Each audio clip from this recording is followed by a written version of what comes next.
This is Technically Legal, a podcast about legal technology, innovation in the legal industry, and the impact tech is having on the law. I'm Chad Main, the founder of legal services company Percipient, and on this episode, I have a conversation with lawyer and consultant John Grant about how legal teams can adopt Agile and Kanban methodologies to optimize their workflows and to get the most out of the people and the tools they've already invested in.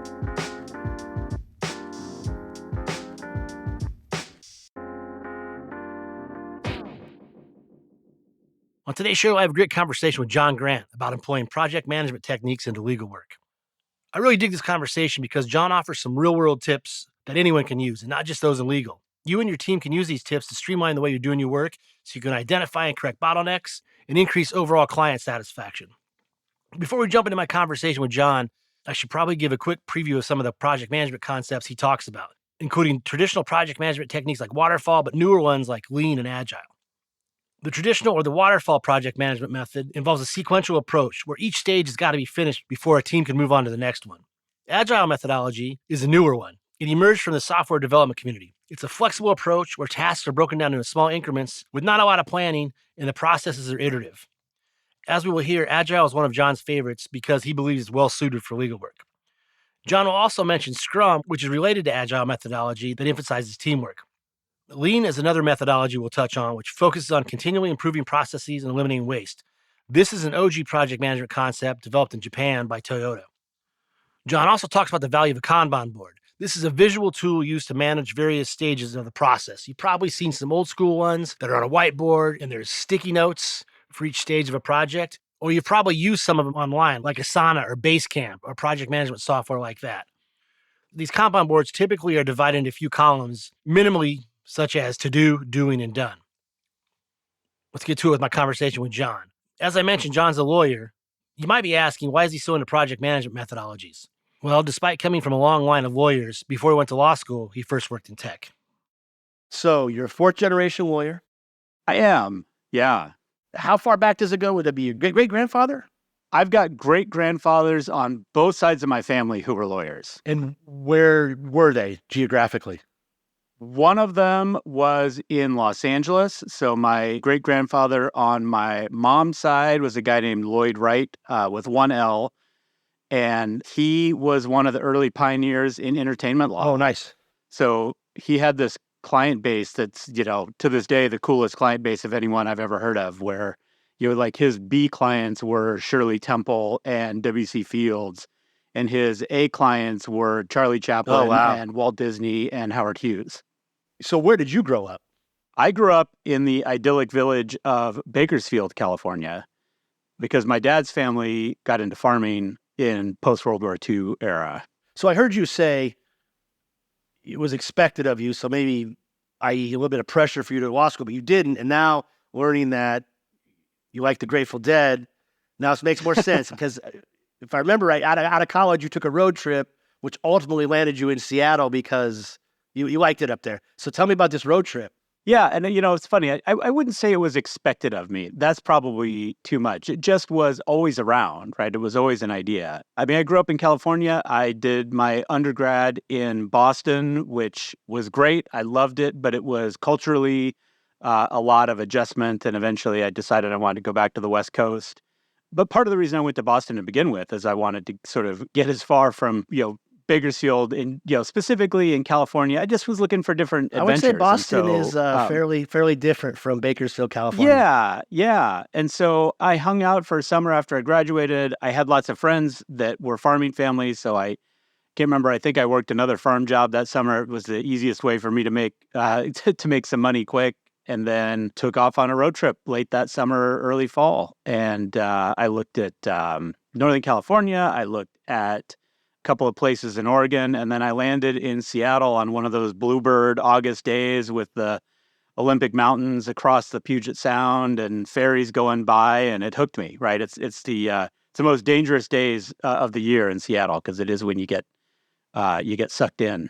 You ultimately get to law school, but you ended up in tech. The company became or was acquired by Getty Images. I had a lot of interest in photography back then. I haven't really kept up with it as much lately, but there was a company called Photodisc, and in a lot of ways, That was my best first grad school. It was an amazing experience. And I was right around employee number 100. Photodisk's great innovation originally was, hey, we don't have to move pieces of film around in a physical format in order to sell photography. We can move pieces of plastic around, right, in the form of CD-ROMs and even floppy disks in the early days. And we can sort of create this different way of providing a product to our end users, which are primarily graphic designers and ad agencies and things like that. And what they realized is that those folks were having to scan them and put them into Photoshop anyway. And Photodisk had better scanners than most people had access to. These amazing, it's called a Heidelberg drum scanner. I still remember seeing them, and it was super high tech, created this really high resolution scan. And so it wound up being a product that was more convenient for the end user, not because it showed up on CD, but because of what the end user didn't have to do with it. They got this better quality scan without having to invest themselves. And because it didn't make sense to necessarily do this one-to-one sale of an image, if you're shipping a disk that's capable of holding 300 images, why not come up with a little bit different licensing model, different sales model in order to sell someone a bundle of things? And, people would buy those disks with 300 images on them. They might only ever use 4 or 5 or 6, but they liked having the options. And so it was a superior client experience, customer experience. And then they had the dumb luck that Netscape Navigator showed up. Oh.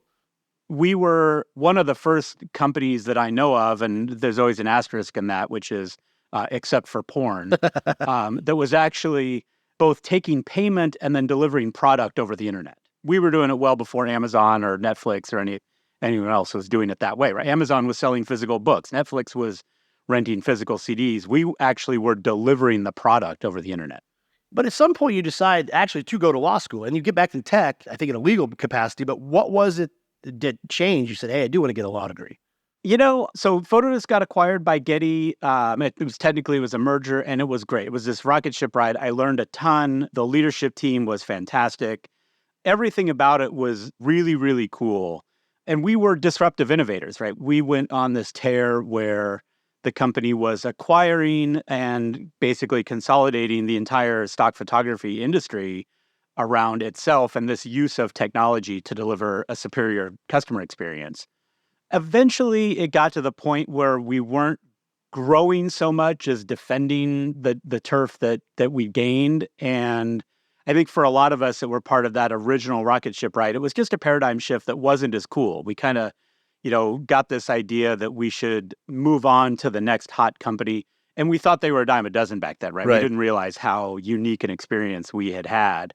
And so I bounced around to a few different smaller startups. None of them really got traction. And at some point, I took the LSAT as a plan B, and then that sort of generated its own momentum. And I wound up in law school, loved law school. I was a, quote, older law student. I think one of the things about my law school experience is that there was no professor that was doing a Socratic grilling that could be half as scary as the CEO or the CFO that I used to have to give reports to. How old were you when you were in law school? I was early 30s by then. So, I wasn't an old law student, but I was older than the average. Quote unquote, non-traditional, as they used to say. Non-traditional, yeah, sure. Although the law school I went to, Lewis and Clark, had a pretty high percentage of folks like me. But you get back with Getty Images as corporate counsel. I did, yeah. And it was, it's funny even to call it, I always call it in-house counsel more than corporate counsel, just because I really was just learning how to be a lawyer. And they didn't hire me based on my legal prowess. They hired me because I knew the business already. I knew the business model. Which is important for in-house counsel. That's the biggest complaint in-house counsel has about their attorneys, right? They don't understand the business, especially outside counsel. Absolutely. Yeah. And so it worked out well for me as sort of a first landing place. It actually was a temp gig. I was subbing in for one of their actual corporate counsel who was taking a family leave. And then that got extended a couple of different times. I never was actually a full-time employee for them again. I was always a contractor. And by the time they offered me a full-time gig, I was already sort of realizing, okay, this has been great, a nice landing place, but I want to be more entrepreneurial. I want to be out in the world. And so that's when I hung my own shingle and kept Getty as a client. So I was doing a lot of work for them as outside counsel in the copyright trademark arena. Yeah, that was my next question. So IP was your was your focus. Yeah, absolutely. And I was doing a lot of things. I actually wound up, again, because knowing the business is half the battle, I picked up a ton of clients in the stock media industry, right? Specifically stock photography. And my partner and I were doing a lot of copyright enforcement type work.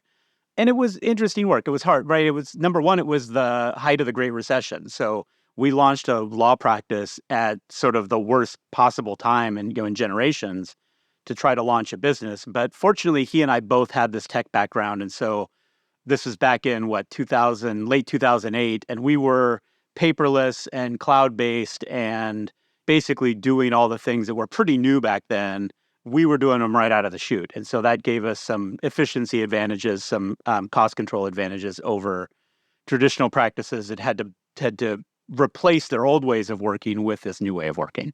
You get into consulting ultimately, and that's what we're here to talk about today. But you just, you Yeah. have a great background for it because you're not just a consultant out of the box. You were in-house, so you've got that knowledge, and then you ran your own practice, which is its own unique animal. Because as we all know, running a law practice is a little bit different than running a brick and mortar business, right? It's different. Well, even before that, my career at Getty was as an operations professional. Right. So I was always around. I was the head of sales operations for North and South America at one point. So, I knew how to run bigger operations departments. I knew how to interface with sales teams and legal teams and HR and marketing. And really, a lot of my career at Getty was sitting at the hub of different functions and translating. And I think that's a skill that made me, number one, effective as a lawyer, but then eventually what my partner and I both realized is that we liked working on our practice more than in Right. our practice. And some of the things that we were doing and developed really did translate to things that could help other legal teams. And so we initially went into consulting together. Our interests sort of diverged and we're still great friends, but he took himself a little bit more down the bigger law firm pathway, and he worked for some of the bigger legal technology or legal consulting companies. I always had a soft spot for people law, for everyday needs. And so my practice has been more focused on small to mid-sized firms and those that primarily practice people law, although not exclusively, right? I've got a couple of big law clients. Mostly it's smaller teams within a bigger law firm, or ironically, I've done a lot of consulting, although not in the last few years, for Getty Images, where I went back from a legal operations standpoint and had this funny conversation one time where I said, you realize that you're hiring me to teach you things that I learned from you. And they said, yeah, but that wasn't in the legal department, right?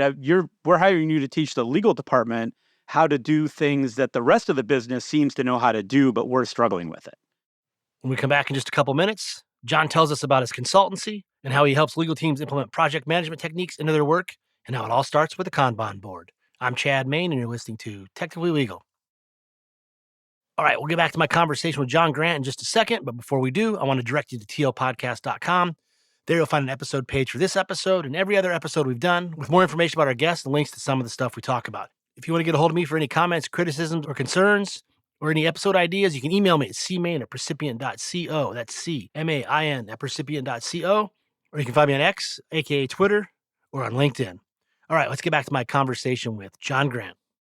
So you run into me at a cookout, and you say you consult legal teams. Specifically, what do you do? What's your pitch?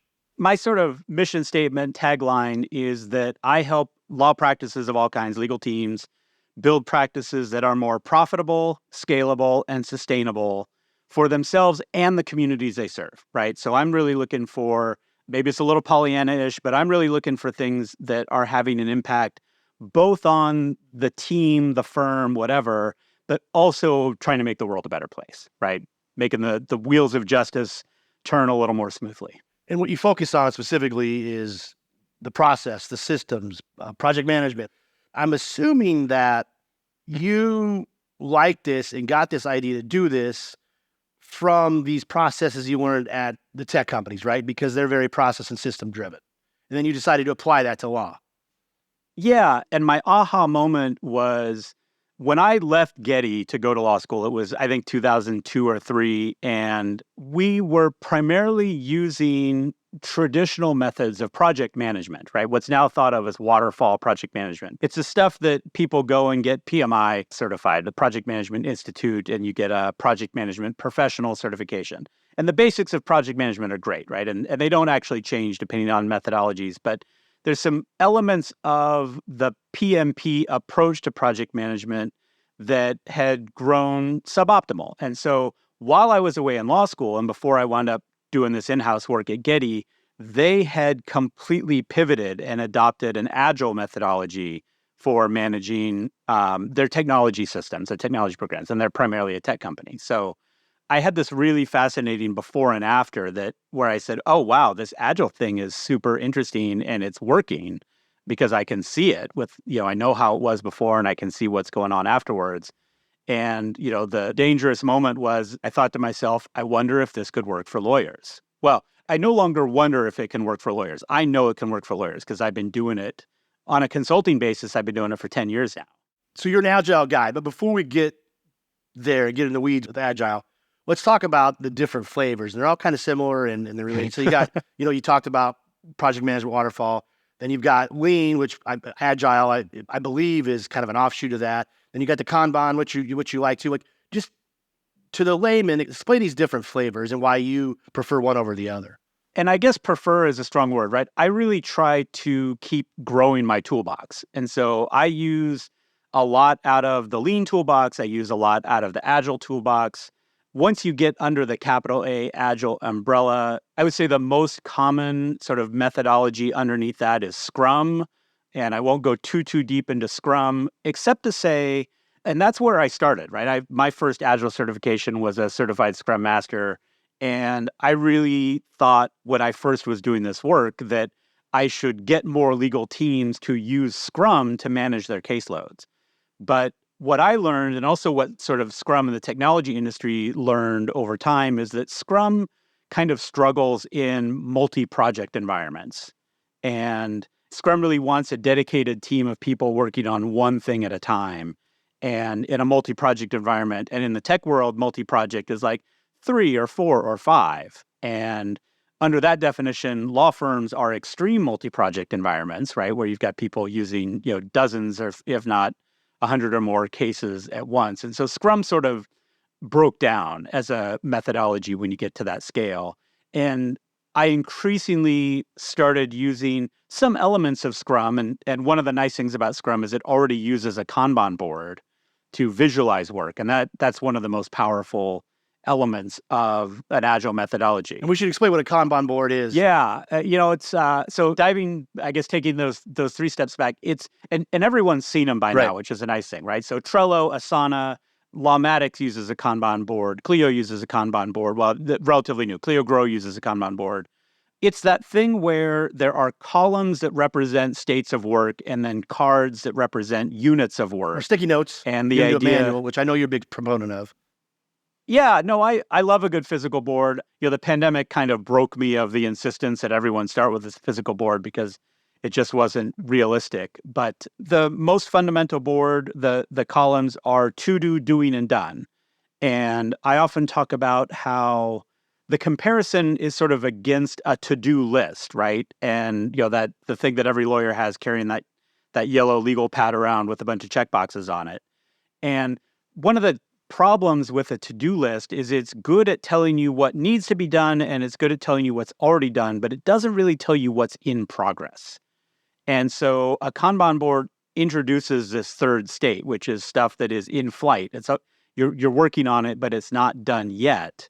And it turns out that is a really critical concept in agile methodologies and efficiency methodologies, because one of the biggest obstacles to getting more done is throwing too many balls in the air at one time. And it divides your attention.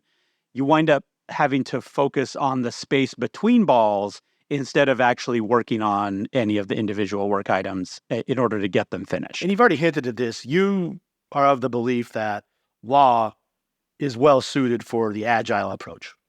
It is extremely well suited. And again, when I first sort of started pursuing this, it was an open question, right? I'm trying to figure out how can I use some of these and translate some of these principles and practices and methodologies into things that lawyers will actually find useful. When you say the principles, you should point out the Agile methodology or principles was put together by a group of software developers that got together and kind of created some rules of the road, right? Yeah, absolutely. In fact, there's an Agile manifesto, and I can't remember how many times, but it mentions the word software multiple times. Right. And so, obviously, lawyers aren't producing software, but what lawyers have in common with software developers is we're knowledge workers, right? And you mentioned lean earlier. One of the things that I sometimes talk about is that a Kanban board is a visual fiction that allows knowledge workers to see their work. And, it's not real. That card on the board isn't the TPS report that I have to draft and deliver. But by giving it that visual, physical form, it then allows my brain to process my workload differently. And that's sort of the first magical thing that happens when I engage with new clients, new teams, by number one, defining what the columns on the board should be. And I should say, I'll back up for a second. There's lots of different ways to build a Kanban board. And one of them is a little bit more focused on personal productivity or maybe small team productivity. And that's that to-do working done board. And when you build that kind of board, what you wind up doing to expand it is build out the to-do column further and further to the left. And so you might have a today and then a tomorrow and then a later this week and then a later this month. And, I try to tell people not to get too granular with that. My boards often have really technical terms like soonish, right? Because aside from today and tomorrow, you can't really make a plan that's a great plan anyway. But that's one level of board. And so that board is well suited to task level work. Which law is. You have different tasks in a project. Well, It can be, yeah. Although when I engage with especially a law firm team, although this can be true for an in-house team as well, I find that the most impactful board is a matter level board. And so with a matter level board, what we're doing, instead of expanding the to-do column to the left, we're actually pulling apart the in-progress column. And we create subcolumns that represent different phases of doing. And so if you're a litigator, those phases might initially pretty closely mirror the rules of procedure, right? So you're going to have a pleadings phase and then an initial discovery phase and then maybe a summary judgment phase and so on and so on. And the matter is going to flow through those phases of work. If you're in a transactional practice, there's maybe a research and then a drafting and then an approval, an execution, and then an implementation phase. Those are really, really high level, but that's a good starting point for any team. And basically then what we do is say, okay, these are the phases of work as represented by columns on the board. Then the cards on the board are individual cases or individual matters. And that winds up giving teams a really great visual look into where is all the work in my system, right? One of the primary things I hear from clients when they're reaching out to me or prospects when they're reaching out to me is, I'm worried something's about to fall through the cracks. And a Kanban board goes a long way towards being able to say, yeah, I see everything. Therefore, I'm less worried that it's going to fall through the crack. Something you point out too, number one, you love the visual aspect of a Kanban board because you can see what's going on. But importantly, it helps you easily identify the bottleneck, right? The part of your process that's gumming things up. That's right. And, that's a slightly different, and the theory of constraints, sometimes known as bottleneck theory, is another one of these higher level philosophies. It's sort of lean adjacent, although, again, a lot of Agile folks use it too. And the provenance isn't actually as important as the techniques that come from it. And the thing that the theory of constraints teaches us is that in any high level workflow, there may be lots of sticking points in that workflow, but only one of them is the worst, right? It's another way of saying every chain has a weakest link.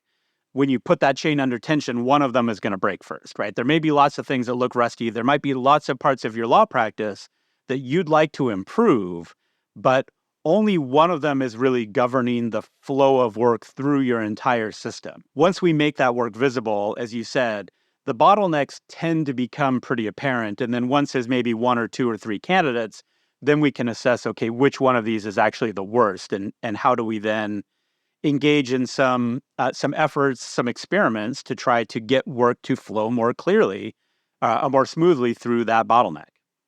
And I think I heard you say, at a high level, you think law practice has three different kind of systems. You're getting business system, you're doing business system. Then I believe it was the closing business system or the back office system. Yeah, the getting paid system. Getting paid system, right? I mean, and the getting paid system, I often say that's the easiest one to solve for. If you're in a law practice that's carrying a lot of AR or other things, or you're maybe writing off a lot of time, there's pretty tried and true ways, evergreen billing, evergreen retainers is one. If you're an hourly biller, making sure you're getting some money up front. If you're a flat fee biller, contingency, that's a little bit harder, but you don't get paid on contingency unless the check comes in from the defendant anyway. And so it's a relatively well-known set of problems to try to solve. My experience, once you say, okay, if your bottleneck's not in that getting paid system, it's either going to be in the getting the work system or the delivery system. And my experience is that most legal teams, most law firms are over-invested in their getting the work systems and under-invested in their delivery systems. So we're going to get to the how-to, what you recommend lawyers and legal teams to do to start moving down this path towards agile thinking and systems and workflows. But before we get there, I want to stick in the theoretical space for a second. So if you go to the Agile Manifesto, there's a couple things that I thought were interesting I wanted to ask you about. So here's one that I thought was interesting because the world has changed since they wrote this manifesto. And I want to understand how it's been adopted and how we can still meet this principle. The principle is the most efficient and effective method of conveying information and within a development team is face-to-face conversation. Well, everybody's working remote now, so not everybody, but it's more prevalent. So how do we do that? Is it project management software like Slack? Is it Zoom calls? Or am I reading too much into this? Well, okay. So I actually think that the core of that is still true, right? I think the most effective way is still face-to-face communication, but that's not always feasible. It's not always plausible if you've got a distributed team. And so the question then is, how do we get as close as possible to that ideal of face-to-face communication, knowing that we can't do it? And I think Zoom or video conferencing more broadly is probably the first obvious answer to that. I think phone calls are the next one. Mm-hmm. And, I know, right, there's all the talk, and I'm the parent of a couple of Gen Zers, and, they don't like to talk on the phone, and phone that's call. real. Why don't you just call me? I'm outside. Just call me. No. So foreign. No, and it's to the point now where if I call people out of the blue, I feel like I have to apologize for doing it. But that said, it still is a far better way of communicating information. I'll give you an example, and this is something that I work on a lot with the teams that I consult for. When it comes to client homework, there's always phases, and I should back up and say, client homework is almost always a bottleneck in a law practice. Whether it's the worst one or not, I don't know, but getting information from your clients so that you can continue down the path of doing your legal work is always a sticking point. So like if you're an estate planning attorney, they need to see your life insurance policies or what have you, your P&L statement. Even if you're a litigator and you got to go answer a bunch of interrogatories or whatever, right? It's all, getting that information out is always a slow point. And the thing that lawyers do, because we think it's efficient, is we type it all up in a document or an email, and we engage in what I jokingly refer to as fence chucking, which is to say we throw it over the fence, we land it in the client's lap, and we say, get this back to me as soon as you can. And number one, if you don't give a deadline, that's a big mistake. So I always advocate giving people shorter deadlines than you think. We think we're doing people a favor by giving them a long deadline. My default rule for client homework deadlines is 3 days. There may be reasons to adjust that, but information has a half-life and motivation has a half-life. And so better to give people a short deadline and shoot for that turnaround time and then deal with it if you can't get it. But even better than a 3-day turnaround time, and actually this is part of what I recommend is, if you're going to push that client homework over to the client, give them that short deadline. And then if they miss it, don't nag them about, oh my God, I can't believe you missed this deadline. You must really not care about your legal matter. Schedule a phone call with them. Schedule a meeting with them and say, hey, I understand. I gave you this bunch of homework. I understand maybe you've got some questions. Maybe it's overwhelming. Let's just spend 45 minutes talking about it. And lawyers, I'm sure there's people right now going, oh my God, that is so inefficient. I don't want to spend my time talking with the client. But there's a difference between resource efficiency and flow efficiency. And so from your resource standpoint, and you might even be saying, the client doesn't want to pay me to babysit them through the homework, which I question that, but I won't go down that rabbit hole. I think clients like talking to their lawyer, and there's a lot of just don't like confusing paying for things. it. And That's they for don't good love paying reason. for For it, but good they're reason. willing to pay for progress. And if they feel like they're getting progress through a conversation, they'll pay for that. And they'll more happily pay for that than they'll pay for you nagging them to get their homework back. That said, the thing that everybody misses about process improvement, everyone's focused on how do I make the work that I do more efficient, right? How can I use AI to draft a brief faster, right? That's the thing that we're hearing in all the zeitgeist right now.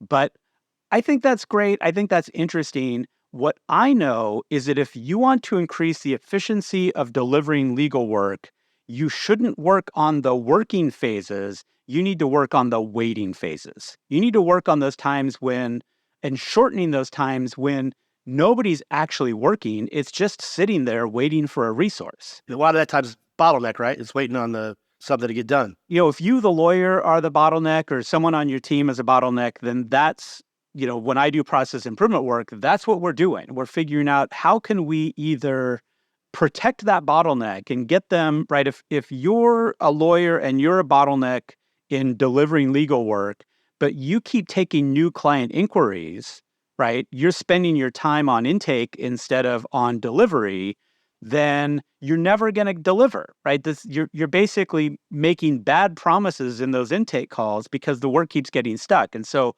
I want to repurpose that capacity from that lawyer away from doing intake and towards doing delivery. And I'm not saying stop doing intake entirely, although sometimes I do say that, but slow down the intake and speed up the delivery, right? So again, a lot of when people come to me for help, the way they express their frustration is in the language of overwhelm, right?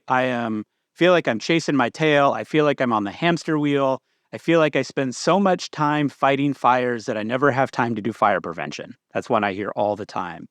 And part of the reason that's true is you keep lighting new fires, right? Every time you bring in a new client, you're promising them legal work. Maybe it's not on fire, but you're creating a situation for that fire to occur. And so the metaphor I use is if your bathtub is overflowing, you've got only two levers you can pull. You can turn off the tap and you can open up the drain. And both of those are really important.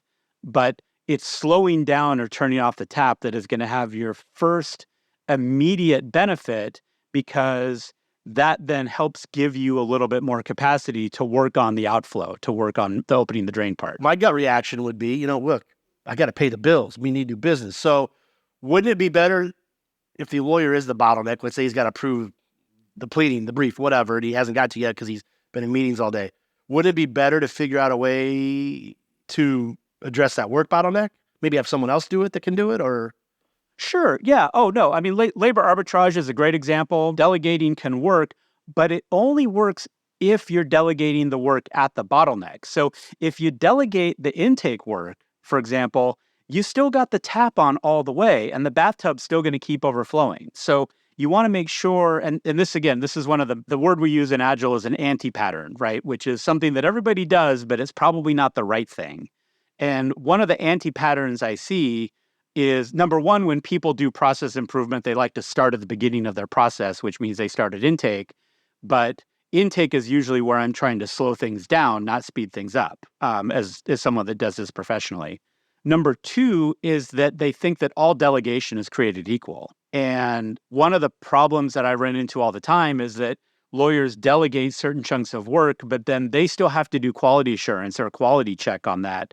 And it winds up, the delegation actually increases the load on the bottleneck of the lawyer as the reviewer, as opposed to decreasing that load. And so once we've got a process mapped out, one of the things I talk about all the time is, okay, great. If the bottleneck is in, let's say that it's in this quality review thing, which is a really common place for it to be, and you need to free up a lawyer to do more of that quality review, don't delegate work that lawyer is handling upstream of quality review, because that's just going to increase the pressure on the quality review queue, right? That buffer is going to get longer and longer. Delegate the work that's downstream. One of the phrases I use all the time with my clients is close the closable. One of the biggest sources of too many balls in the air are cases that are kind of mostly done, and Right. maybe even from the client's perspective, they are done, but we haven't wrapped them up in our law practice management tool. We haven't closed the file. We haven't sent the disengagement letter. And we're always like, yeah, but that's not urgent. I'll get to it when I get to it. And then nobody ever gets to it. And so if you're going to delegate work, delegate that work. Right. Get someone to actually focus on, clearing the drains a little bit. We're in the middle of an ice storm in Portland, Oregon, so and it's starting to thaw. So literally, people are out clearing the street drains right now, because otherwise, people's basements are flooding. Right? We got to clear those drains, and so delegate that stuff, even though it's not bringing in new work. The reality is that new work that you're bringing in is just going to get stuck at your bottleneck anyway. And from a revenue perspective, and this is one of the things I talk about, and it's different depending on your billing model, right? If you're a contingency biller or you're a flat fee biller, then those bottlenecks are really killing you, because all of the waiting, all of the follow-up, either it's causing you to do more work that isn't directly value adding, or at the very least, it is taking away from that value adding work, right? And so, like I said, contingency billers and flat fee billers understand inherently the need to blow through those bottlenecks. Hourly billers, it's a little bit more challenging, because well, yeah, but I can bill for that work, right? Some of this chasing down the homework or whatever, that's billable work. I get paid when I do that. And that's fine. For me, and when I was practicing law, and I think for a lot of the lawyers I know, that's not really what they want to be getting their money for, right? They want to be getting paid for the delivery work. They don't want to be getting paid the administrative work. And so if your profit model is contingent on you being inefficient, then I think you kind of got to take a hard look in the mirror. All right, switching gears a little bit. I want to get to this second Agile manifesto item and get your take on it, what it means to you. Here it is. The best architectures, requirements, and designs emerge from self-organizing teams. What does that mean?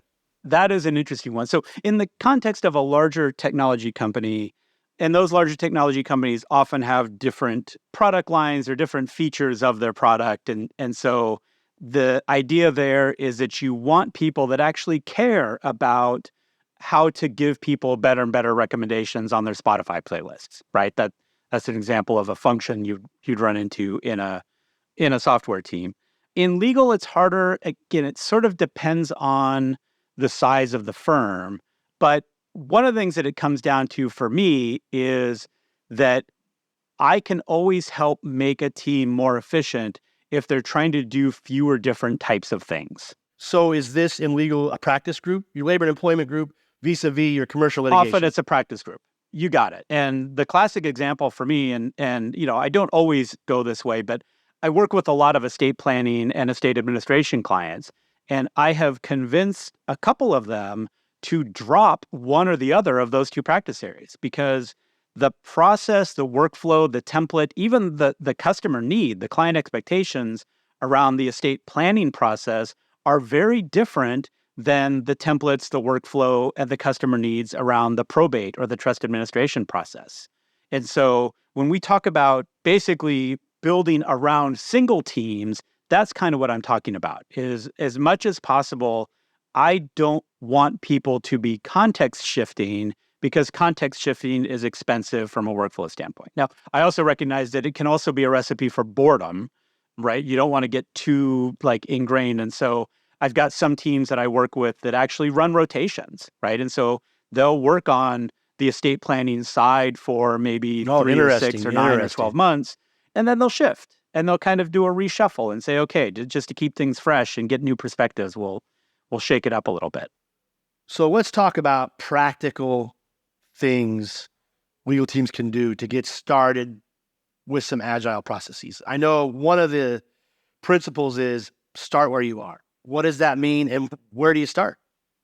So it is. It's one of the biggest urges that people have, especially when I'm building a Kanban board with them. So that's often my first step, is to create a visual model for the workflow that they already have. So step one is the Kanban board. Step one is the Kanban board, right? There's different ways to do that. Some people will use flowcharts or other sort of visual tools. I like the Kanban board because it's something that we can actually turn into a useful tool, as opposed to just an artifact that you're going to say, okay, well, that's interesting. I'm going to put it on the shelf and never look at it again.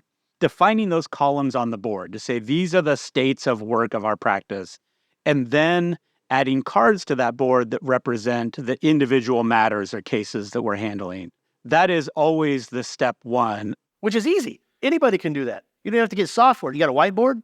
There you go.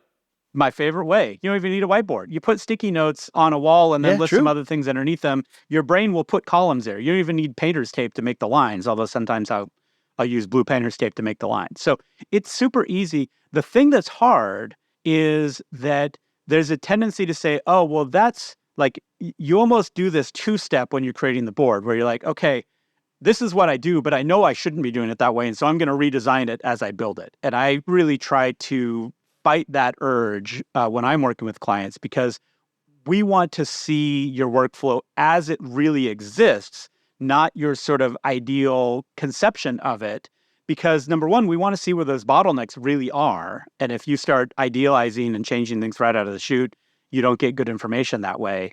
But number two, they're there for a reason, right? They evolved that way, and good or bad or historical, whatever, by the time people get to me, they already have reasonably successful law practices. I'm not a law firm rescue type consultant. So I don't want to throw any babies out with the bathwater, right? Yeah, we are going to try to identify some opportunities to improve, but we're not going to just start improving.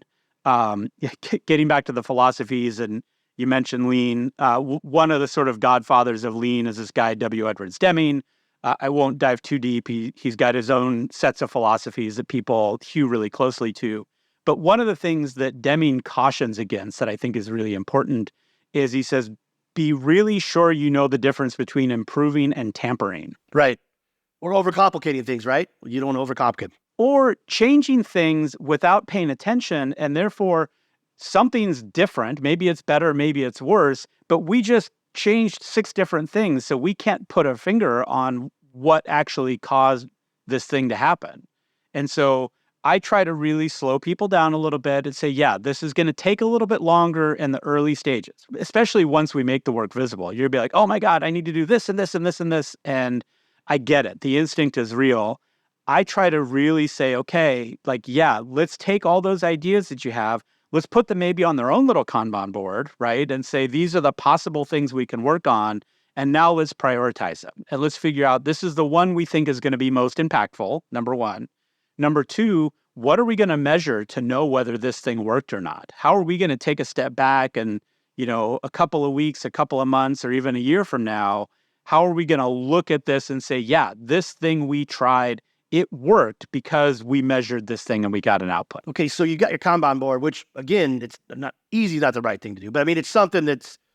It's simple. Yeah, it's simple, and you can get it done. I mean, it's not going to take you a million years to get it done. So then what's the next thing somebody can do after the setting up the board? So the next thing is hard, and it's funny because the visualization of the work really is magical for people, right? And one of the things I hear all the time is, once they see their work in this sort of Kanban interface, this Kanban view, you can't unsee it, right? Your brain starts to think in terms of Kanban a little bit.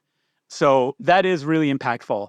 The next most impactful thing is what in the Kanban world we call implement WIP limits, or work in process limits, which is basically just a fancy way of saying, don't have so many balls in the air at once.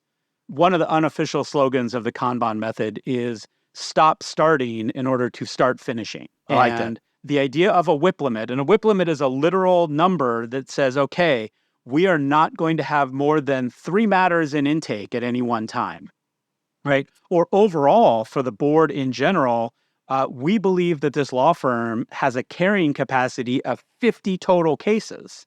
And we're not going to start a new case on intake until we get down below 48 or 47 or 45. And that's how we know that we're never going to put ourselves over capacity, right? Because almost all of the problems that I see in terms of the feelings of overwhelm that I talked about, in terms of quality problems, in terms of client relation problems, at an extreme level, in terms of bar complaints, they come from lawyers and law firms that are running their practices over capacity. They are trying to do more work than they're actually capable of delivering, and they wind up missing something. And then I think, too, to close the loop here, I think you're a big proponent of scheduled meetings, like repeatable meetings to see what's being done on the board. Yeah, the somewhat, cultish term that some of the Agile folks will use is ceremonies. That's a little much for me. I just say, let's get things on a cadence, right? I love the daily stand-up. Right, I agree. That's one we of the have things, one in my company every day. It's great. Yeah, and lawyers really push back on that, right? Because it feels inefficient. But what they don't realize is that a well-run stand-up... It could be 10, 15 minutes, that's it, yeah. My general rule is that a stand-up shouldn't take much longer than 90 seconds times the number of people on the team. Right? It should be really quick. And it's not a complete download of everything that you did yesterday, right? It's really about what are the things that made progress yesterday, what are the things that we need to make progress on today, and what roadblocks are in our way. Full stop, right? And that's it. That can be the end of the meeting. Now, if there's a roadblock, maybe you're going to have a little get-together after that stand-up between the person that's experiencing the roadblock and the person who can bust through the roadblock. And they may do a little bit of work to try to get that roadblock out of the way. But that's not part of the stand-up. Not everyone else on the team has to be part of that conversation. And so as long as we can get that going, then I think it works really well. I also love, and my good friend, Melissa Shanahan, who is Velocity Work, and she has a Law Firm Owner podcast, she's got this cadence she refers to as the Monday map and the Friday wrap. In Agile, that's just a weekly planning meeting and a weekly review meeting. But I like her formulation of it. And it's basically, it also doesn't have to be on Mondays and Fridays. It could be any time. But it's basically saying, being intentional and sitting down with the team and saying, these are the 4 or 5 or 10 matters in our practice that absolutely positively have to make progress this week. And this is the progress we need to see, right? So it's making that plan. But then it's also closing the feedback loop and saying, okay, we said that these 8 matters needed to make this progress. How did we do? Right? Maybe we overcommitted. Maybe we thought something was going to be easier than it was. Or maybe we forgot that the main lawyer's got a dentist appointment that afternoon. Or maybe they didn't anticipate an ice storm and school being closed. And so now there's childcare issues. But whatever it is, it's closing that feedback loop and saying, yeah, we thought we were going to do this. We actually did this. Now, how can we use that information that we learned the next time we make a plan in order to make a better plan? All right, John, appreciate your time. If people want to get a hold of you, learn more about your services, engage you, where do you want to send them? I'm at agileattorney.com. You've cut me a time. I'm relaunching the Agile Attorney podcast. So if you're already in a podcast player, love it if you did a search for Agile Attorney podcast and check that out. And then I'm on all of the various socials in some form of Agile Attorney. If you Google Agile Attorney, you're going to find me.